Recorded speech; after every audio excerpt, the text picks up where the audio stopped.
Hello, today's topic is simply heaven. Does it make sense?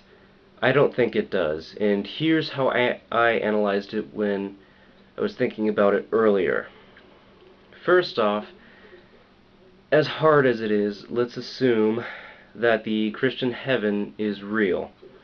Let's say that there's someone who's not only a fan-freaking-tastic person, but also a great, loyal, true Christian. This person's only flaw is that they're completely delusional, and they've lived in a mental institution for 30 years. And see, the thing is, they can't quite be convinced that the other inmates aren't neighbors in the suburbs, or that the doctor isn't the milkman. So one day he dies and goes to heaven. Here's my first series of questions. Do the delusions end? Do they cease? Will he always be insane? Will God constantly have to remind him that he's not the holy FedEx guy? And if having mental problems is enough to get him sent to hell instead, even though he's a great person who wouldn't hurt a fly and truly believed in Christ and God and whatnot, then does that mean that God discriminates against people with mental illnesses or handicaps? And here's another point. If all wounds truly do heal in heaven, even the mental ones, like complex delusions, is that really for the better? Taking away the thoughts that gave this person comfort in just a few seconds, just whisk them away, that might be a bit of a shock to his system. And if God could control this person's thought to such an extent, to the point where he would tell him, you're not allowed to feel this or think this, then that takes away that person's free will. The only way to preserve free will would be to have angelic psychologists. Would the other members of heaven want to be around him? Would they think he was creepy or lock him up in another institution? That wouldn't be heaven at all. So he could only be happy in a sectional heaven. I'll get more into that later. The first set of questions aside, here are some others. Does heaven update with the earth? Did it acquire internet when the earth did?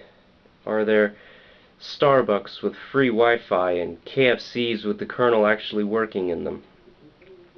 Did heaven have an 80s? I suspect angels must have been running around with pocket protectors and calculator watches. I want to post a comment on God's Facebook account. I think that would be pretty cool. I bet angels were pretty psyched when Skyrim came out. They must have been playing that like crazy. I bet Jesus has an iPod and a Porsche. And you could just keep going on with what would be in heaven physically. Oh, here's a good one. Do they sell vibrators, butt plugs, or blow-up dolls in heaven?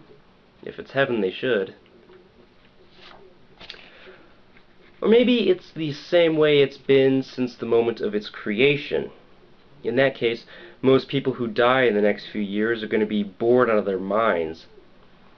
They'll hate it so much in heaven that they'll wish they were in hell. At least torture is interesting.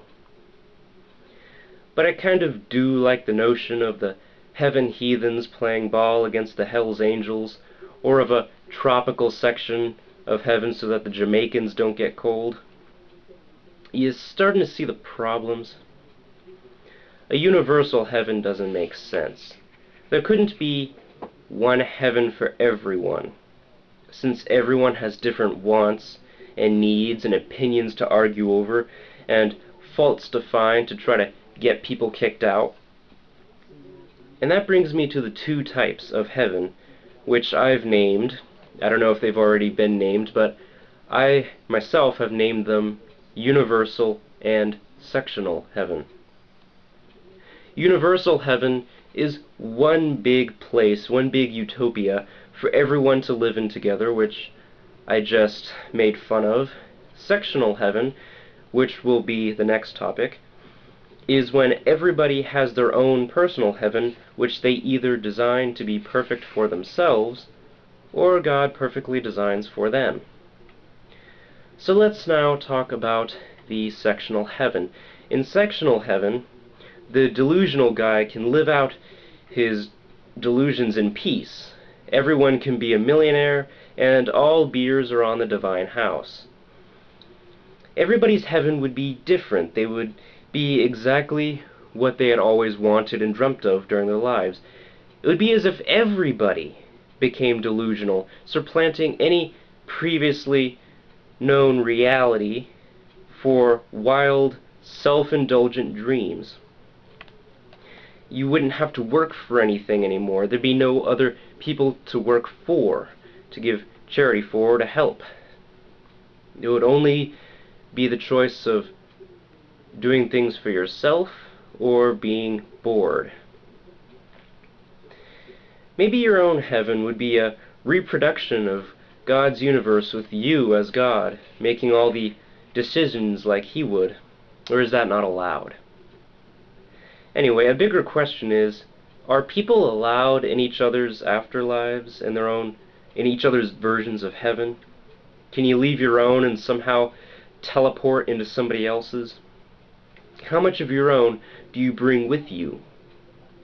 If someone enters yours, might they not judge you based on how you have it designed and set up and what you have for yourself? Remember, God is the ultimate judge, but not the only one.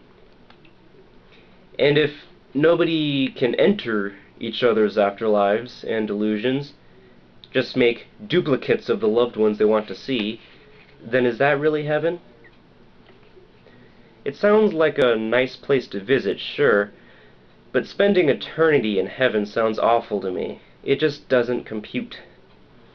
Whether it's universal, where people won't get along, practically remaking Earth, or sectional, where nobody can ever see each other again and live in their own wild fantasies, it's the same result. Eternal discontent for the human spirit, which naturally seeks out true companionship, and naturally also makes enemies. That's not a place that I want to go. I'm Dustin, and this has been the last bit of common sense.